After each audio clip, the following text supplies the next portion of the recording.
Yeniden merhaba. Gösterdiğiniz ilgi için kısa bir zaman olduğunu biliyorum ama bu zamanda izleyen kişi sayısı gerçekten beklediğimden daha yüksek. Bu yüzden hepinize teşekkür ederim. Umarım beğeneceğiniz farklı içeriklerle de karşınızda olmayı başarırım. Bugün geçtiğimiz haftada istek alan ilişki açılımını yapacağız sizlerle beraber. Hazırsanız rahatlayalım. Ben de suyumdan bir yudum alarak başlayayım. Zamansız bir zaman için kanalıma abone olan arkadaşlara niyet ederek başlıyorum. Sizler de benimle beraber aklınızdaki kişiyi düşünebilirsiniz.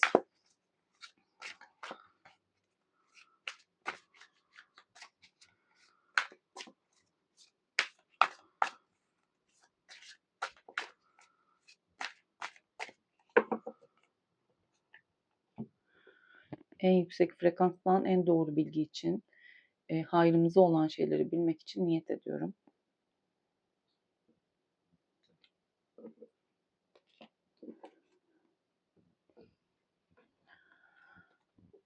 Kartlarımı ayırayım.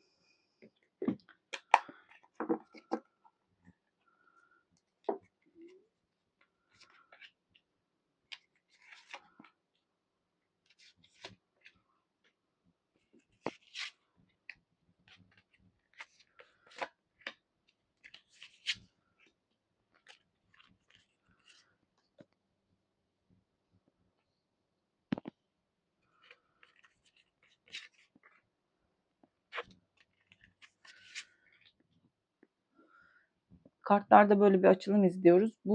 Bu bölüm, yani sağ taraf partnerinize ya da aklınızdaki kişiyi, sol taraf size ve ortadaki sırada ikinizin ortak durumunu gösterecek bize.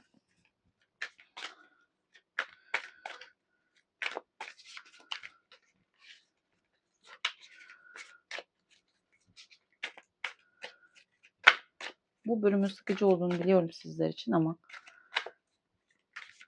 duruma adapte olmak için sizler de benimle beraber odaklanabilirsiniz.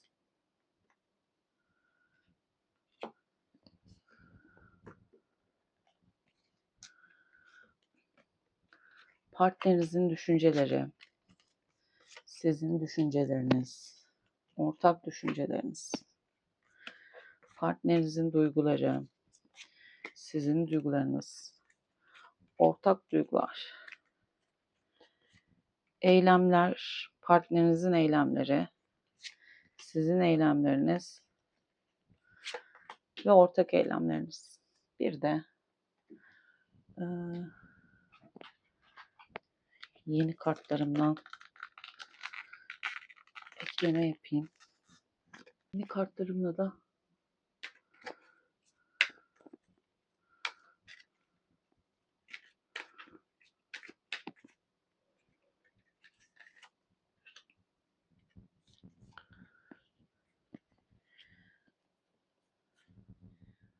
evet, şimdi açmaya başlayabiliriz.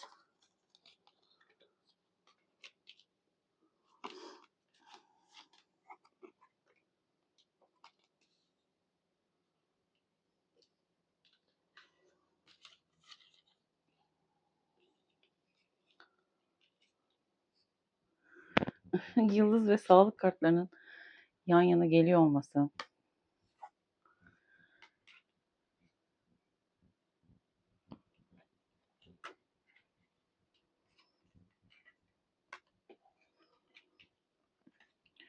mümkün olduğunca çabuk açmaya çalışıyorum.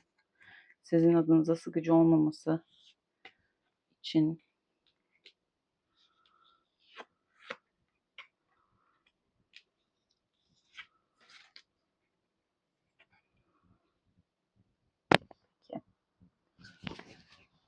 Şimdi başlayalım.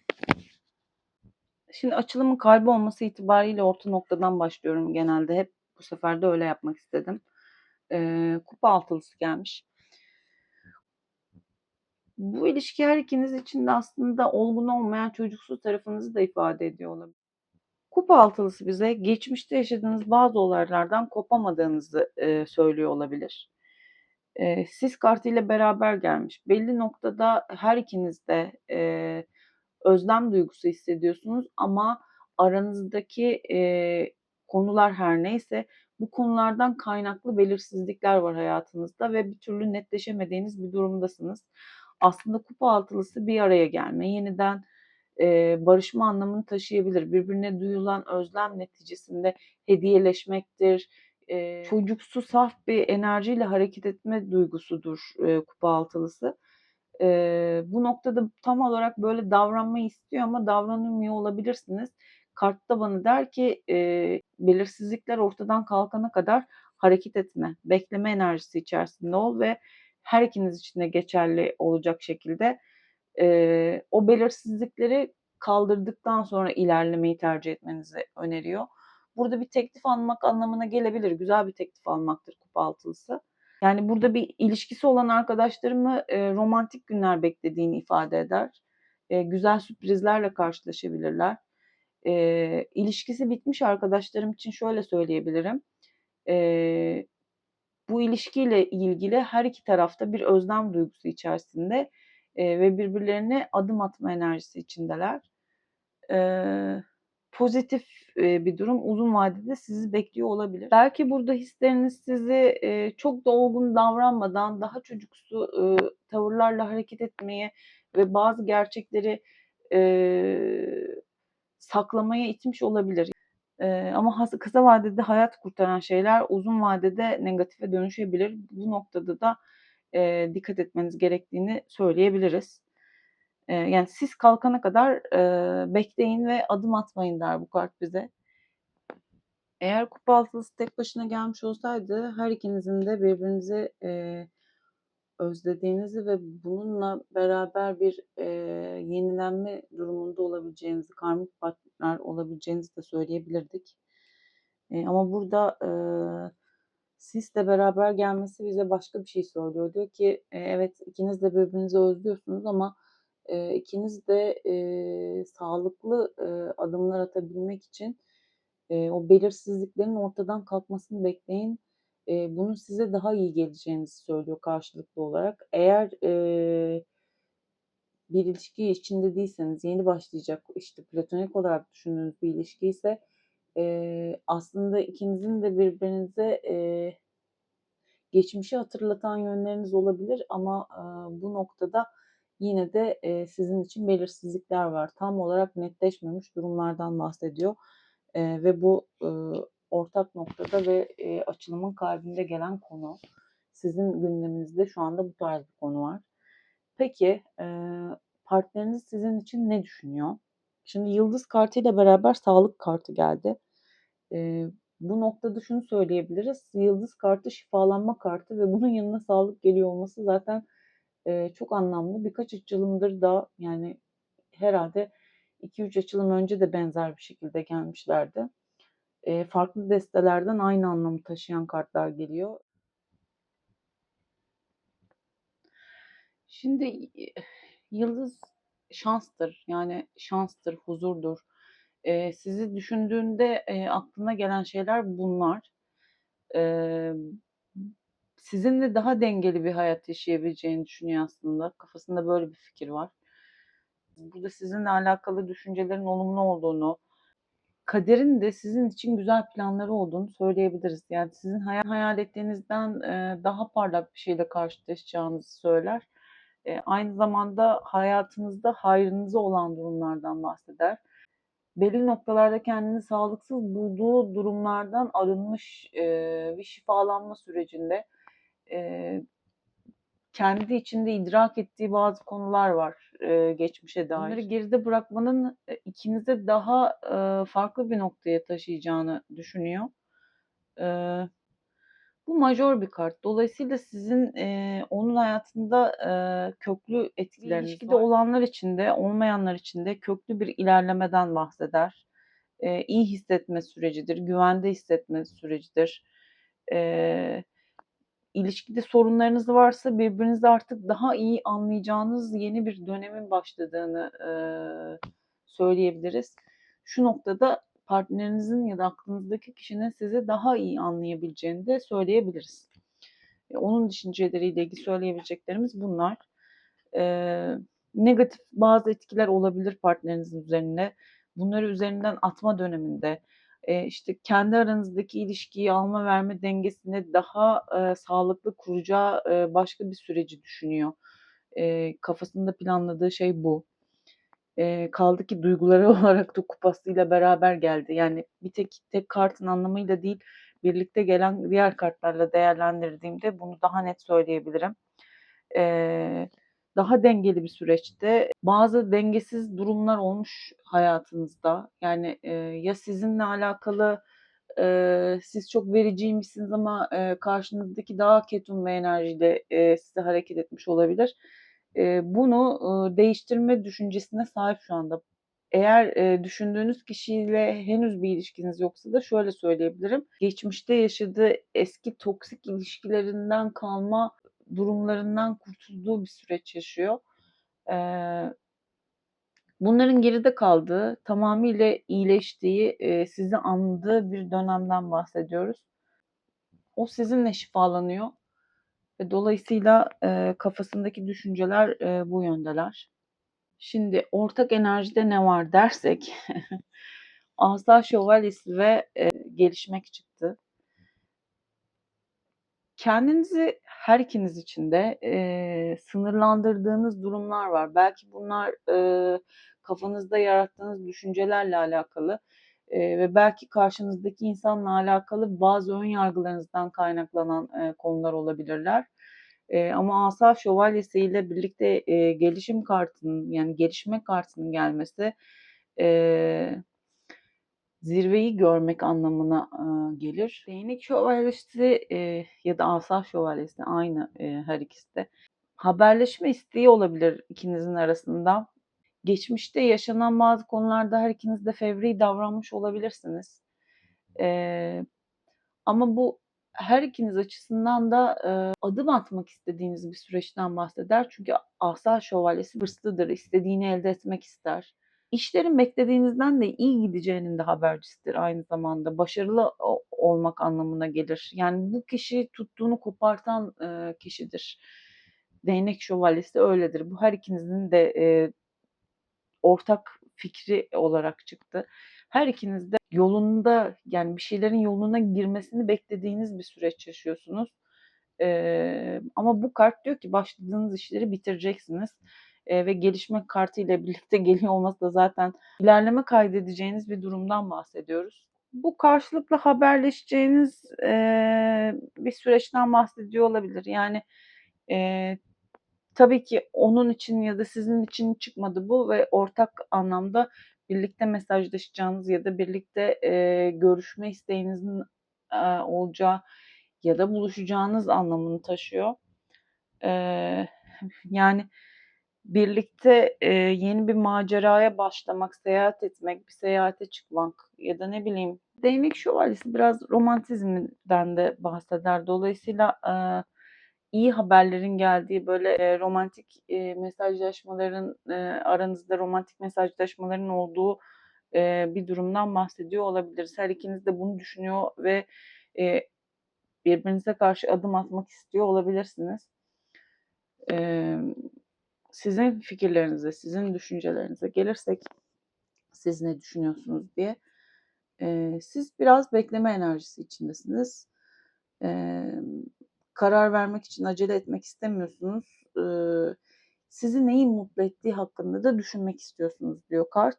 Siz biraz daha olumsuz düşüncelere sahipsiniz. Aslında sessizlik içinde kendi içine kapandığınız bir bekleme sürecinde olduğunuzu gösteriyor.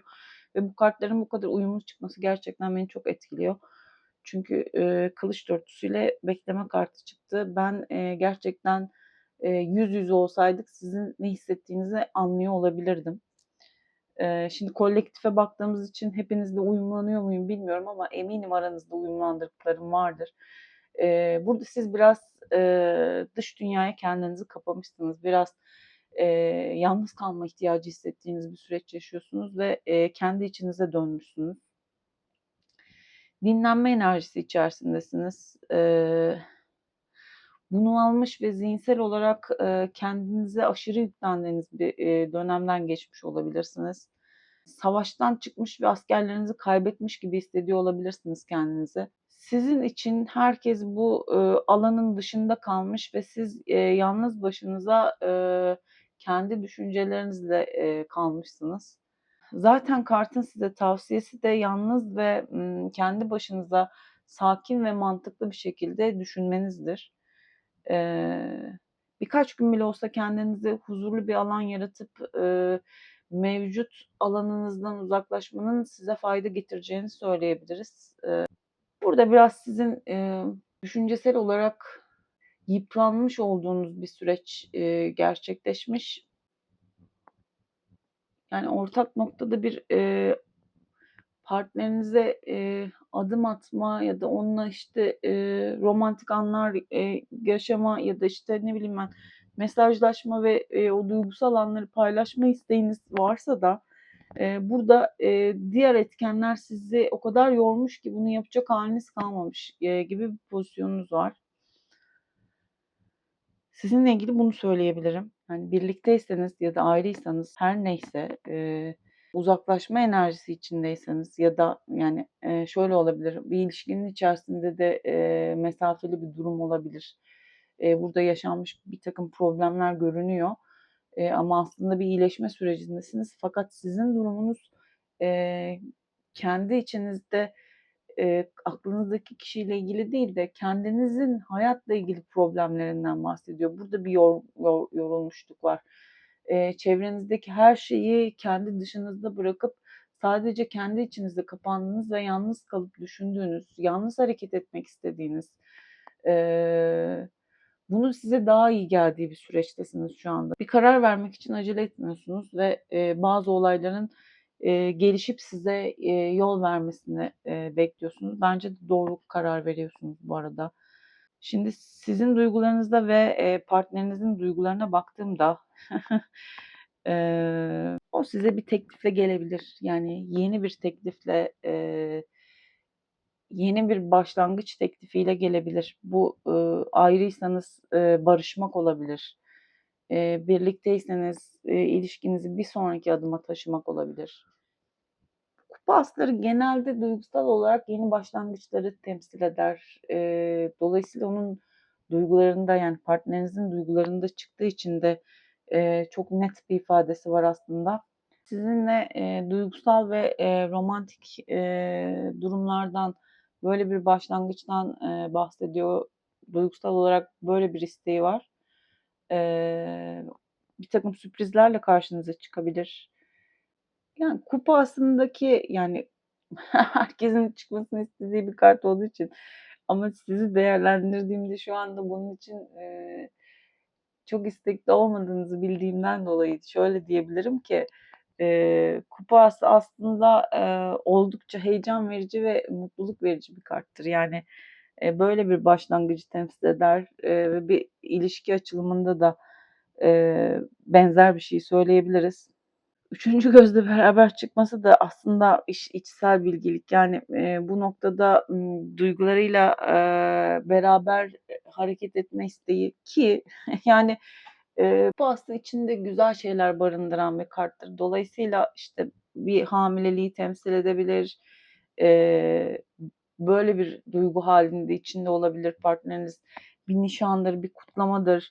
Böyle bir karttır ve üçüncü gözle beraber geldiğinde de bunun bilinçli bir hareket olduğunu söyler. Hem duygusal bir harekettir ama hem de bilinçle yapılan bir harekettir. Yani öyle gelip geçici bir durumdan bahsetmiyor. Bilinçli olarak istenilen bir şeyden bahsediyor.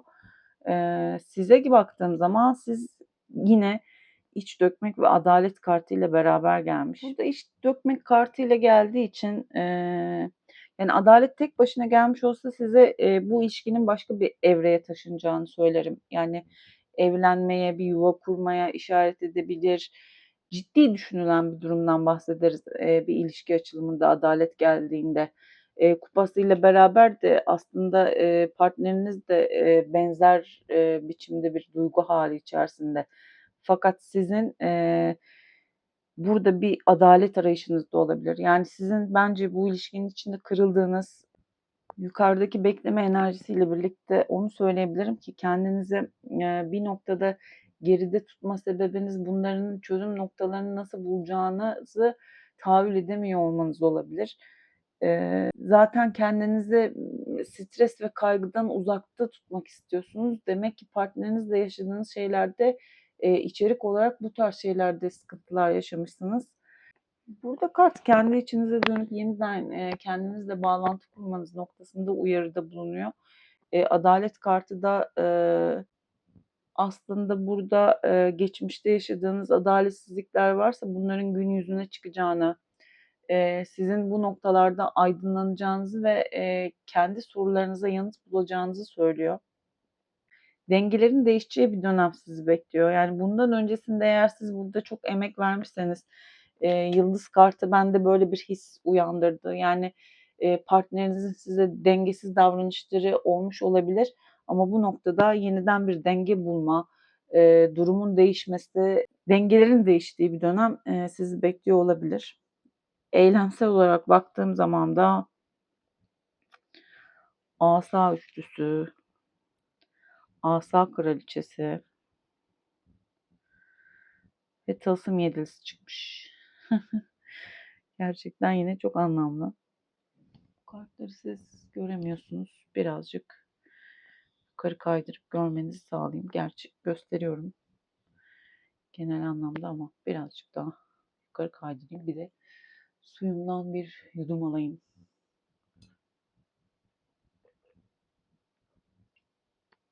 Gerçekten hava çok sıcak ve sürekli konuşuyorum. Şimdi bu noktaya kadar özetlersek siz bazı kırgınlıklarla beraber kendi içinize kapanmış durumdasınız. Fakat aklınızdaki kişi daha bir iyileşme durumu farkına varma, yaşadıkların sonuçlarından ders çıkartma durumu içinde. Duygusal olarak size yeni bir teklif de gelebilir. Yeni bir başlangıç yapmayı istiyor olabilir. Fakat siz daha içe dönük ve bekleme enerjisi içindesiniz. Şu anda olayların nasıl gelişeceğini görmek ve akışına bırakmak istediğiniz bir süreç yaşıyorsunuz. Eylemsel adımlarınıza gelirsek partnerinizden başlayalım. İnanç ve asa üçlüsü gelmiş. Şimdi değnek üçlüsü yani asa üçlüsüyle beraber inanç kartı bana ne der? Değnek üçlüsünün klasik anlatımdaki kartı hatırlayan var mı aranızda bilmiyorum. Değneğini tutmuş, iki değneği de arkasında olan bir adam ganimetlerine bakıp onların gelmelerini bekliyor. Yani partneriniz eylemsel bir planlama aşamasında. Belli noktalarda bir inanca sığınmış ve artık şuna inanıyor, artık planladığı şeylerin gerçek olabileceğine inanıyor. Mevcut stratejilerini geliştirip potansiyelini kullanarak kendini bir noktada sizinle alakalı ilişkisinde sağlam bir noktaya taşıyabileceğini düşünüyor. Buna inanıyor şu anda kendi içinde. Daha istikrarlı ve daha net adımlar atabileceğini düşünüyor.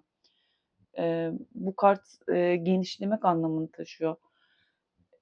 Yolunda ilerlediğini yani bazı şeylerin yolunda ilerlediğini, eee, sınırladığı hayallerden daha büyüklerini kurma yani bu tarz eylemler yapma düşüncesi içerisinde. Şöyle söyleyeyim, öyle bir noktaya gelmiş ki aslında bu ilişkiyle alakalı her türlü problemin ve çıkabilecek her türlü durumun farkında. Değişikliklere ve zorluklara dikkat edebiliyor çünkü zaten bunları görüyor. Yani gördüğü şeylerle ilgili bir planlama yapmış ve belli bir inanca sahip. Yaklaşan gelişmelerin ve engellerin farkında olduğu için hangi noktaya gideceğini ve ne yoldan gideceğini farkında bir durumda. Yani o artık daha güveneceğiniz bir noktaya gelmiş durumda. Geçmişte sizi kırdığını düşünüyorum ve belli noktalarda belli sorunlar yaşamışsınız. Hala ilişki içerisindeyseniz de aslında kendi içinizdeki duygu durumunu anlayabiliyorum. Ama o daha güvenilir bir adam olma yolunda hareket ediyor. Öyle söyleyebilirim yani şimdi birazcık gömmüş gibi olduk partnerinizi ya da işte aklınızdaki kişi ama burada böyle bir durum görüyorum ben. Uyumlanıyorsanız eğer kabul edin lütfen. Yani Bu yeni bir ilişki değilse ve bu kişiyle geçmişiniz varsa siz yorulduğunuz süreçlerden geçmişsiniz ama o da artık bazı şeylerin farkına varmış ve kendini bir noktaya taşımış ve size olan inancı yaşadığınız şeylerden sonra daha farklı bir noktaya taşımış ve o artık bu ilişkiyi bir sonraki evreye taşımaya hazır. Eylemsel adımını bu yönde atmayı düşünüyor. Bu kartın size tavsiyesi neleri sevdiğinizi ya da nelerden rahatsız olduğunuzu partnerinizle paylaşmaktır. Bunu da eklemiş olayım. Ama o inanç sistemi olarak hedeflerini büyüttüğü, yeni bir planlama içine girdiği, burada engellerin ve başınıza gelecek durumların farkında olduğu ve buna önlemler alarak hareket edebildiği, sizin dışınızda gelişen çevresel faktörleri de anladığı, sanırım geçmişte yaşadığınız problemler bunlar üzerine yoğunlaşan şeyler. Birebir sizin olmasa da çevresel etkileri de içinde barındırıyor olabilir. Dolayısıyla artık o bunların farkında. Ortak noktada ne çıkmış? Asa kraliçesi. Değnekler ağırlıkta çıkmış. Bir hareket enerjisi var demek ki. Ateşli bir hareket enerjisi var burada, öyle söyleyebiliriz. Asa kraliçesi ile güzellik kartı beraber gelmiş. Ortak enerjinizde. Bu noktada ortak arkadaşlarınızdan destek alacağınızı söyleyebiliriz. Yani eylemsel adımda güzellikle beraber gelmiş. Her şeyden önce kendi güzelliğini gör diyor. Ama ikinizin ortak kartında geliyor olması, her ikinizin de enerji dolu, böyle dışa dönük olduğunuz, daha iyimser bir noktaya taşıyacağınız birbirinizi bir adımdan bahsediyoruz ileriye doğru. Yani bu kadın ileriye doğru bakıyor çünkü artık hedeflerine yakın. Onu söyleyebiliriz. Her ikiniz için de aslında hedefinizde bir adım kaldığını, bu noktada vazgeçmemeniz gerektiğini ve bundan sonraki adımın sizi güzel bir noktaya taşıyacağını söyleyebiliriz. Siz için ortak noktada çıktığı için belli noktalarda her ikiniz de ödün vermeden hareket etme ihtiyacı hissediyor olabilirsiniz. Bu noktada bir kırılma yaşamanız gerekiyor. Bu kart bize sıkıcı olmayan bir ilişkiyi vaat eder ve bir noktada uyarısı şudur. Bu kişi burada her ikiniz de o kadar kendine güvenir ki başkası için neden ödün versin ki? Yani neden geri adım atma gereği duysun ki? Neden başkalarının düşüncelerini önemsesin ki noktasında düşünmesi gerekir der kart bana. Yani evet, belli bir cesarete ve özgüvene sahip olabilirsiniz ama birbirinizi anlamadıktan sonra bu cesaretin ve özgüvenin hiçbir anlamı yoktur. Buradaki size olan mesaj budur. Bunun dışında kartın anlamları zaten uyumu vaat eden bir karttır. Dolayısıyla e, birlikte atacağınız adımların aslında uyumlu adımlar olacağını söyleyebiliriz. Size gelirsek, siz arkadaşlıklar ve tılsım yedilisi çıkmış ki siz kendi içinizde şöyle düşünüyorsunuz. Ben elimden geleni yaptım. Elimden gelen budur. Yani bundan fazlasını da artık yapamam düşüncesi içinde olabilirsiniz. Ama göreceğiniz ve karşılaşacağınız şeyler bence bu fikrinizi birazcık değiştirecek.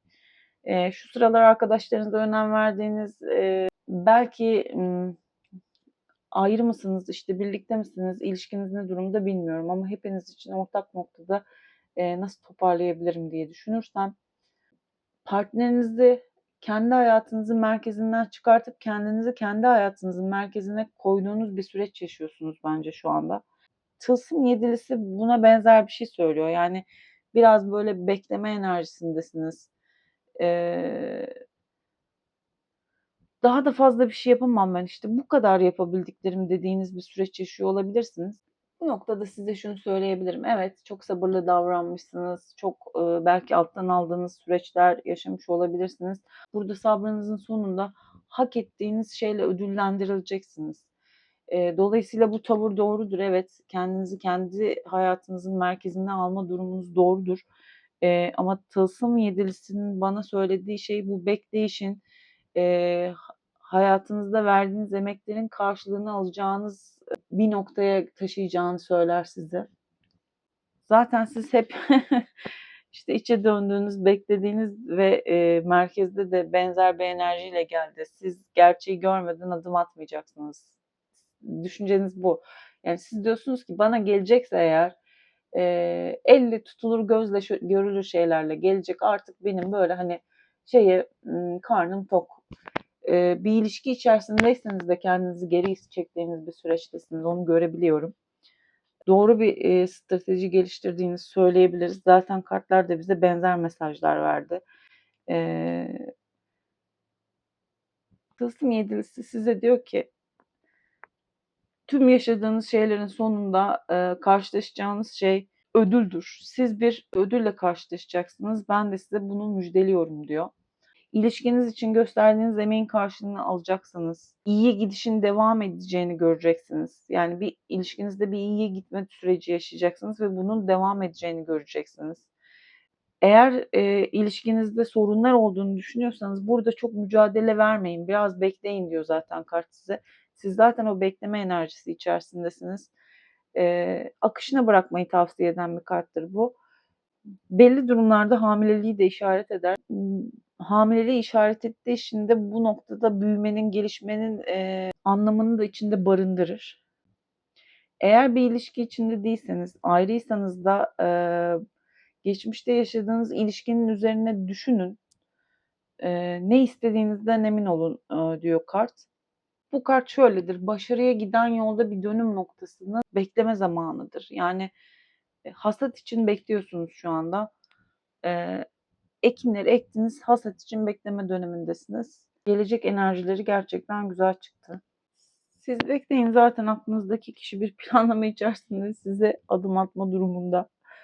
Öyle görünüyor. Onun isteği ve düşünceleri bu yönde. Zaten hep aynı şekilde hareket etti ve siz de hep aynı sistemle düşündünüz. Zaten ona bakarsam eğer bir toparlayacak olursam o size verdiği üzüntünün ve yaşattığı negatif şeylerin farkında ama sizin de onun için ne anlam ifade ettiğinizi hissetmiş, bu noktaya gelmiş. Belli sorunlar yaşamışsınız ve o belli sorunları aslında artık biliyor. Nasıl adım atması gerektiği konusunda da bir planlama içinde. Bu yaşadığı süreçte geldiği nokta bu olmuş. Ve adım atacağı noktada da sizi artık daha iyi anlıyor. Anlamadığı noktalar varsa da lütfen bunu onunla paylaşmaktan çekinmeyin. Size gelirsek siz partnerinizle ilgili olmayabilir. Yani çevresel konularla da alakalı olabilir. Bu direkt onunla ilgili olan konular olmayabilir. Yani özünde karakter olarak ikiniz birbirinize yakınsınızdır ama çevresel faktörlerin etkileriyle birbirinizden uzaklaştığınız bir süreç yaşıyor olabilirsiniz. Çünkü burada aslında Asa Şövalyesi sizin de ona karşı adım atma enerjisi içinde olduğunuzu, aslında merak ettiğinizi, özlem duyduğunuzu ve haberleşme isteğinizin olduğunu görebiliyorum buradan. Ama siz kendi içinize kapandığınız başka bir süreç yaşıyorsunuz. Ailesel faktörler olabilir, arkadaşları olabilir, üçüncü şahıs ya da üçüncü durumlarla alakalı bazı sorunlar yaşamış olabilirsiniz. Burada bir başka bir kişi anlamında söylemiyorum ama ilişkinizi etkileyen faktörler olmuş ve bu noktada haksızlığa uğradığınızı düşündüğünüz bir süreç yaşamışsınız. Ama sonuç noktasına geldiğim zaman partneriniz ya da aklınızdaki kişi sizinle ilgili sorunun ve sonucun yani çözümün ne olduğunu bulmuş durumda.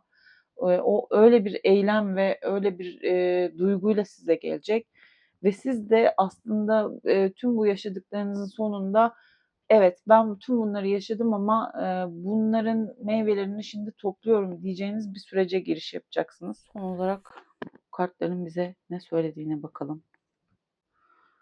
Evet, bu kartlar Oracle kartları.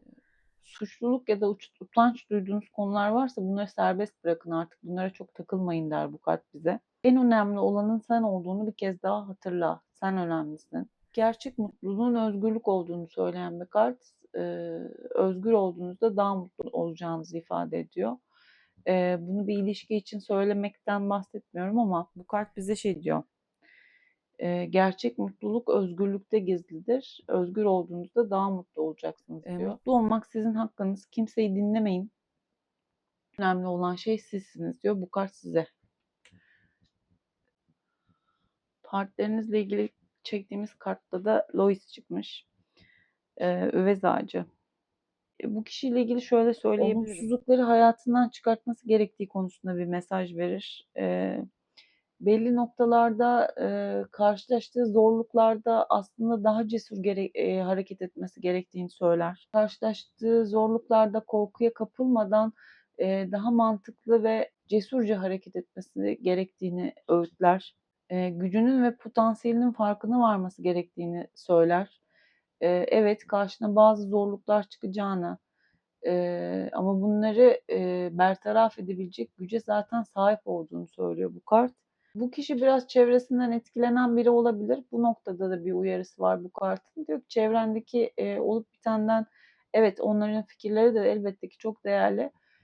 Ama kendi hayatınla ilgili doğruları bilebilecek tek kişi sensin. O yüzden kararlarını alırken başkalarının söylediği senin fikrinden daha önemli olmasın gibi bir mesajı var. Benim söyleyeceklerim bu kadar. Umarım sizlere faydalı olabilmişimdir ve kartlarım doğru mesajlar vermiştir. Beni dinlediğiniz için teşekkür ederim. Motive etmek adına mesaj bırakırsanız çok mutlu olurum. Lütfen abone olmayı unutmayın. Sayıyorum çünkü bunları söylüyorum her açılımın sonunda söylüyorum. Sayıyorum ben. Abonelerimi sayıyorum tek tek. Bu ara fazla hızlı sayıyorum ve çok mutluyum. Çok teşekkür ederim ilginiz için de. Görüşmek üzere. Hoşça kalın diyorum.